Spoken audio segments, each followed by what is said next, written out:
عليه وسلموا تسليما اللهم صل على سيدنا مولانا محمد وعلى آل سيدنا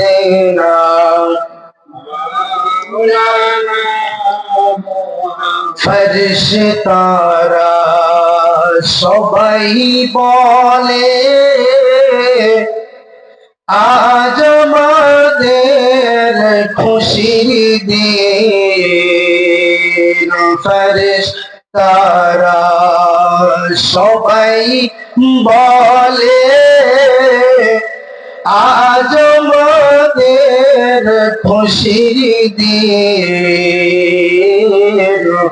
আসলো ভবে আমিনার কোলে রহমাতাল লিল আলামিন আল্লাহুম্মা সাল্লি আলা সাইয়্যিদিনা মাওলানা মুহাম্মদ ওয়া আলা আলিহি مولانا محمد مريبي مريبي مريبي خدام মুখতে কলেমা দি ও খোদাম মুখতে কলেমা দি কলেমা মরম মর কলেমা ধরম মর কলেমা ইসলামর কোটি ও খোদাম মুখতে কলেমা দি ও খোদাম মুখতে কলেমা দি সুনামধন্য এই বিশাল ধর্মীয় সভার সম্মানিত মাতার তাজ সভাপতি সাহেব, মঞ্চে উপবিষ্ট উলামায়ে কেরাম, দূর দূরান্ত থেকে আমন্ত্রিত উলামায়ে কেরাম, সম্মুখে বসে থাকা ছোট্ট ছোট্ট তরুণ যুবকেরা, বিভিন্ন স্কুল কলেজ ইউনিভার্সিটি থেকে আগত স্টুডেন্ট ভাইয়েরা, বিভিন্ন রাজনৈতিক দলের নেতা কর্মী সাংবাদিক ভাইয়েরা, পর্দার আড়ালের আবেদা সালেহা অবলা সরলা মা এবং বোনেরা, যাই হোক আল্লাহ পাক আমাদেরকে অতি মায়া ও মমতা করে বকরা ভালোবাসা দিয়ে বিভিন্ন জায়গায় বিভিন্ন এলাকায় থেকে গণন্য করে বাছাই করে মহব্বত করে পছন্দ করে এই মাহফিলে আসার বসার তৌফিক দিয়েছেন। সেই মহান রব্বুল আলামিনের আমরা একবার কৃতজ্ঞতা আদায় করে নেই, পড়ছি আলহামদুলিল্লাহ। ভয় নাই, কৃপণতা অলসতা দূর করে আল্লাহ দেওয়া জবান দিয়ে বাঁশের বাঘের মতো সিংহের মতো দিল গর্জন দিয়ে চিৎকার করে পড়ুন আলহামদুলিল্লাহ। قل ربنا لك الحمد حمدا كثيرا طيبا مباركا فيه। প্রশংসা আদায় করলাম কার? প্রশংসা আদায় করলে খুশি হবেন কে? সুখে থাকলে প্রশংসা করবো কার? দুঃখে থাকলে প্রশংসা করবো কার? সর্ব হালতে কৃতজ্ঞতা প্রশংসা শোনার একমাত্র মালিক কে? আমার আল্লাহ পাক জানায় দিলেন কুল্লাউ কানাল বাহরু মিদাদাল লিকালিমাতি রাব্বি লানাফিদাল বাহরু ক্বাবলা আন তানফাদা কালিমাতু রাব্বি ওয়ালাউ জিনা বিমিথলিহি মাদাদা। সুবহানাল্লাহু আকবার। আমার আল্লাহ জানায় দিলেন নবীজি আপনি বলেন তাম সমুদ্রের পানিটা যদি তালি বানানো হয়, পৃথিবীতে যত বৃক্ষ আছে বৃক্ষগুলো যদি কলম বানানো হয়, জমিনটা যদি খাতা হিসাবে লিখতে হয়, পানি নামের কালি শেষ হয়ে যাবে, কলম নামের গাছ শেষ হয়ে যাবে, জমি নামের খাতা শেষ হয়ে যাবে, তবু রব্বুল আলামিনের কিঞ্চিত তারিফ লিখে শেষ করতে পারবো না। আলহামদুলিল্লাহ। প্রশংসা করি আমি আল্লাহ তাআলার, বিশ্বজাহান পয়দা হলো কুদরতে যাহার, জ্ঞান বিজ্ঞান শিল্পকলা আবিষ্কার যত, খোদার মহিমা তারাই গেছে অবিরত, মাটির মানুষ চমড়ে গেল কুদরতে যাহার। প্রশংসা করি আমি আল্লাহ তাআলার, দিনগুলা সবই একই রকম, পার্থক্য নাই মোটে, সাদা কালো বাচ্চা গোলা কেমন করে ফোটে, আমরা সবাই বাস করি একই পৃথিবীর রঙে, হাতের লেখা মুখের চেহারা মেলে না কারো সঙ্গে, আর মেলে না বলার আওয়াজ, বুড়া আঙ্গুলের টিপ, আল্লাহ পাক একজন আছে প্রমাণ হইল ঠিক, দরবারে মারহাবা। বিশ্বনেতা যেভাবে আইয়ামে জাহিলের ভিতরে আগমন করে অভদ্র মানুষগুলোকে ভদ্রতা বানাইল, সভ্য মানুষগুলোকে সভ্যতা বানাইল, কোরআন নামের রাজ কায়েম করে ওই মদিনার পাপ কমিতে সাহিত্য আছে, ওই নবীর প্রতি একবার বুক ভরা ভালোবাসা দিয়ে পড়ে সবাই বলেন সাল্লাল্লাহু আলাইহি ওয়াসাল্লাম। তো ভাই সাহেব, আমরা যে এখানে আসতে পেরে বসতে পেরে লাভ না লস বলেন তো? লাভ হবে না লস হবে? লাভটা কি আমার আল্লাহ জানিয়ে দিলেন, ফাউলাইকা ইউবাদদিলুল্লাহু সাইয়্যাতিহিম হাসানাত ওয়া কানা আল্লাহু গফুরুর রহিমা। আল্লাহ রাব্বুল আলামিন জানিয়ে দিলেন, কোন একটা মানুষ যদি ধর্ম প্রতিষ্ঠানের ভিতরে বসে যদি কোরআনুল কারীমের রাসূলের কথাগুলো শুনে, ওই মানুষটার জীবনে যত খারাপ আমল আছে, বদ আমল আছে, মন্দ আমল আছে, ওই আমলগুলো আমি আল্লাহ পাক নেকির দ্বারাই ভরপুর করে দেই, পরিবর্তন করে দেই, পাল্টায় দেই। বলেন না সুবহানাল্লাহ? ধৈর্য সহকারে তাহলে কোরআনুল কারীমের কথা আমরা শুনবো না? এই কোরআনুল কারীম বিশ্ব নবীর উপরে যখন কোরআনুল কারীম নাযিল হলেন, শুধুমাত্র কোরআনুল কারীম কত কষ্টের সাথে দুনিয়ায় অবতীর্ণ হলেন। বিশ্ব নবীর উপরে যখন কোরআনুল কারীম নাযিল হন, ওই সময় ষড়যন্ত্র শুরু হয়ে গেল। বিশ্ব নবী কালেমার দাওয়াত দেন, আবু জেহেল, উতবা, শাইবা ওই সময়ের ভিতরে তাদের মাথার ভিতরে এমন একটা ভাইরাস ঢুকে গেল, আব্দুল্লাহর সন্তান নবী মুহাম্মদ আমার বংশের ভিতরে, আমার ধর্মের ভিতরে যে আঘাত পড়েছে, এই আঘাতটা যেমনি করে হোক আঘাতটা আমি আর বন্ধ করে দিতে হবে। বগতনা কথা বতনার ভিতরে উতবা, শাইবা, আবু জেহেল তারা বড় বড় নেতা, তারা বিশ্ব নবীর নিকটে গেলেন, নবীকে জানিয়ে দিলেন, নবী ও মুহাম্মদ, তোমাকে আমরা একটা কথা বলতে চাই।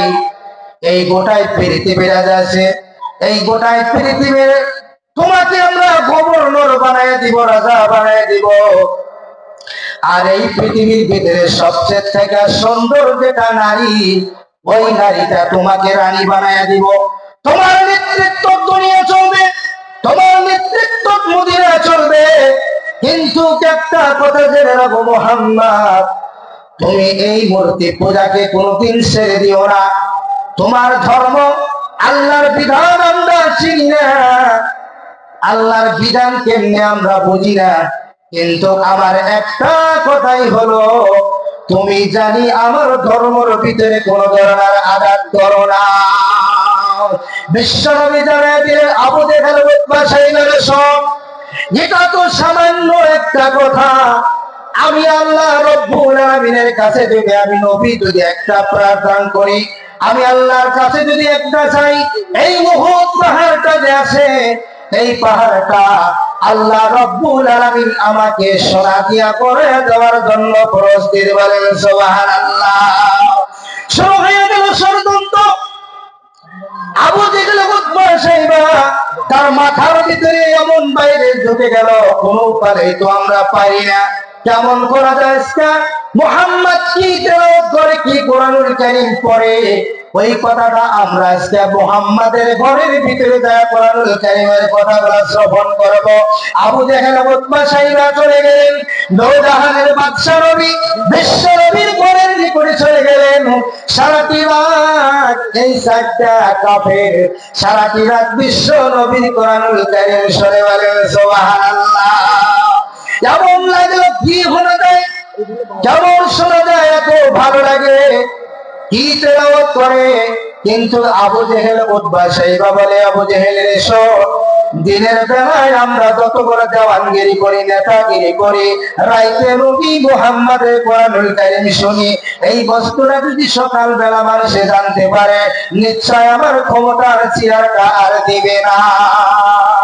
ভেজাল বেজে গেল, ষড়যন্ত্র শুরু হয়ে গেল। নবী মুহাম্মদকে,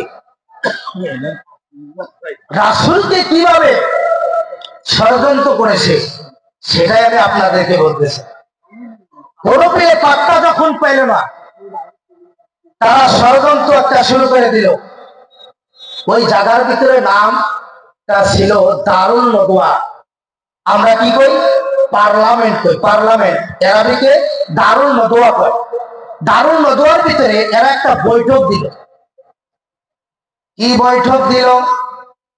এমন বৈঠক শুরু করে দিল, আবু জেহেল ঘরের ভিতরে দিকে লাহে লাহে বাদশার নামে ষড়যন্ত্র করা শুরু করে দিল। উতবা সাইবা আবু জেহেলকে বলে, আবু জেহেল উতবা সাইবা সুফিয়ানকে বলে, সুফিয়ান শোন, মুহাম্মদ আব্দুল্লাহর সন্তান মুহাম্মাদের জন্য তোরা বলে একটা ষড়যন্ত্র বৈঠক দিছস। খামাখা আমি তার চাচা ভাই আমার এখানে বসে থাকার কোনো প্রয়োজন নাই। আমি নিশ্চয় তোমাদের সম্মুখে আমি ভোটটা দিয়ে দিব। আমার কার্যকারী কথাটা হবো, ঠিক আছে, দারুল নদওয়ার ভিতরে আজকে পার্লামেন্টের ভিতরে বসা যায়। দেখেন চাচা হইয়া বাতিজার নামে কি ষড়যন্ত্র শুরু করে দিল। দারুল নদওয়ার ভিতরে বৈঠক যখন শুরু হয়ে গেল, ওই সময়ের ভিতরে আবু জেহেল উতবা সাইবা তারা দাঁড়ায়া বলে, শোন, নবী মুহাম্মদকে মিথ্যা অপরাধ দিয়ে, মিথ্যা অপবাদ দিয়ে তাকে জেলে ভর্তি করা হলো। আল্লাহ রাব্বুল আলামিন জানাই দিলেন, জিবরাইল যাও, আমার হাবিবের কানে খবর দাও, আমার হাবিব জানি একটু লুকায়া থাকে, তারা যে ষড়যন্ত্র করতেছে ষড়যন্ত্রটা তারা জানি কুল পায় না। এমন ভাবে চলে গেল। দারুল নদওয়ার ভিতরে সিদ্ধান্ত হয়ে গেল, নবী মুহাম্মদকে মিথ্যা অপবাদ দিয়ে জেলে দিব।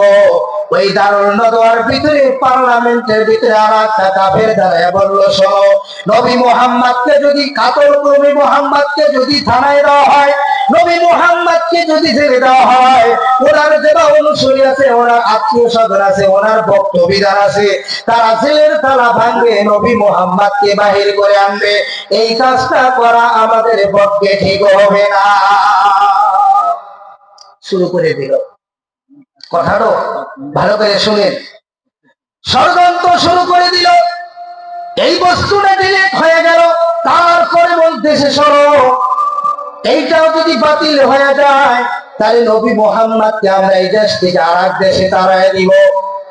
এই দেশে তাড়ায় দেব, আর এক দেশে যদি তাড়ায় দেই, কোরআনুল কারীমের কথা বলতে পারবে না, তারা কোন ধর্মের ভিতরে কিছুই বলতে পারবে না।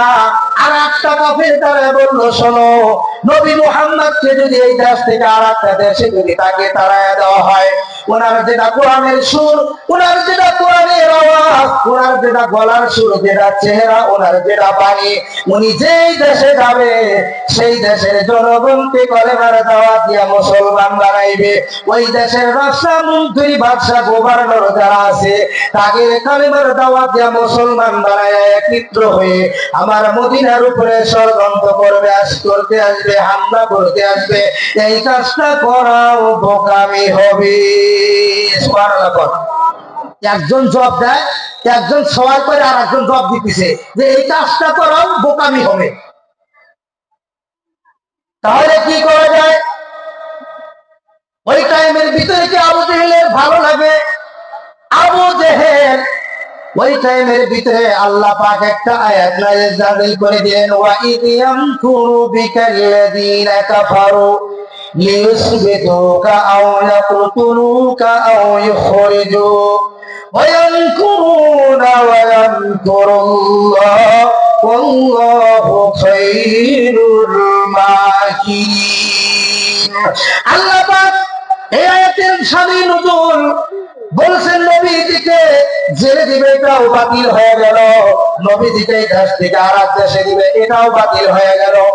এইবার আবু জেহেল নেতা একজন দাঁড়ায়া বললে এবার ফাইনাল সিদ্ধান্ত, নবী মুহাম্মদকে আমরা হাত দিয়া কাতল করব। নাউজুবিল্লাহ। ফাইনাল সিদ্ধান্ত, নবী মুহাম্মদকে আমরা কাতল করব। আবু জেহেলের কি পাকা দানে মই দিছে? তাতে কোনো অপরাধ করেছিল? তাহলে বলেন এত সুন্দর উত্তম চরিত্রের মানুষটাকে অশ্লীল ভাষায় গালি দিয়েছিল ওয়ালিদ বিন মুগীরা। কথা বলেন ঠিক কিনা? ওয়ালিদ বিন মুগীরা যখন বিশ্ব নবীকে গালি দেয়, আল্লাহ রাব্বুল আলামিন জানিয়ে দিলেন নবী মুহাম্মদ ওয়ালিদ বিন মুগীরাকে আপনাকে উল্টা পুল্টা করে গালি দিতেছে, তার একটা গোপন আছে, গোপনটাকে আমি ওপেন করে দিলাম। আল্লাহ পাক জানিয়ে দিলেন উতুল্লিম বাদা যালিকা জানেন, হে নবী আপনি বলে দেন ওই ওয়ালিদ বিন মুগীরার জন্মের ভিতরে দোষ আছে। বিশ্ব নবী যখন বললেন উতুল্লিম বাদা যালিকা জানেন, ও মুগীরা তোর জন্মের ভিতরে দোষ আছে, মুগীরা এমন ভাবে রাগিন্ন হয়ে গেল। নবী মুহাম্মদ এখানে দাওয়ার মার নাম ছিল জন্না। 350 বছর, কয় বছর? 350 বছর বয়স। একজনে চলে গেল, মার নিকটে চলে যায়, বলে মা তাড়াতাড়ি করে বল আমি আমার জন্ম বৈধ বলতে না অবৈধ বলতে? মা বলল বাবা রে হঠাৎ করে সত্যকালের কথা কেন বললি, কারণটা কি বুঝতে পারলাম না। বলে আব্দুল্লাহর সন্তান আমাকে যারো সন্তান ভিড়া কইছে, তাড়াতাড়ি বল আমার জন্ম বৈধ বলতে না অবৈধ বলতে? মা তখন জিজ্ঞাসা করলো বলি কে মদিনা রে, নবী মুহাম্মদ যেটাই কইছে সেটাই হলো সত্য। বলেন না সুবহানাল্লাহ। কারণটা কি? মুগীরা বলল মা তাগাদা বল কারণটা কি, কেমনে জানো হলাম? বলে তোর বাবা যখন বাইরে কাজ করতে গেছে, ওই বাড়িতে একটা রাখাল ছিল, ওই রাখালটা রাতে যখন আমি দূরে দূরে একটু হাওয়া খাইতে গেছিলাম, ওই টাইমের ভিতরে রাখালটাকে যখন দেখলাম আমার দিলের ভিতরে এমন একটা প্রেম মিশন এসে গেল। ওই রাখালটাকে ডেকে নিয়ে ঘরের ভিতরে মিলামিশি করার কারণে ওই রাত্রে তোর মতো মুগীরা আমার প্রেমের ভিতরে জন্ম নিয়েছে। বলেন সুবহানাল্লাহ। কোন পিলেই কাজ পারলো না। যার উদ্দেশ্যই বোঝা যায় আজকে পৃথিবীর জমিনে নবীকে যারা গালি দেয়, কটূক্তি করে, নবীকে যারা উল্টা পুল্টা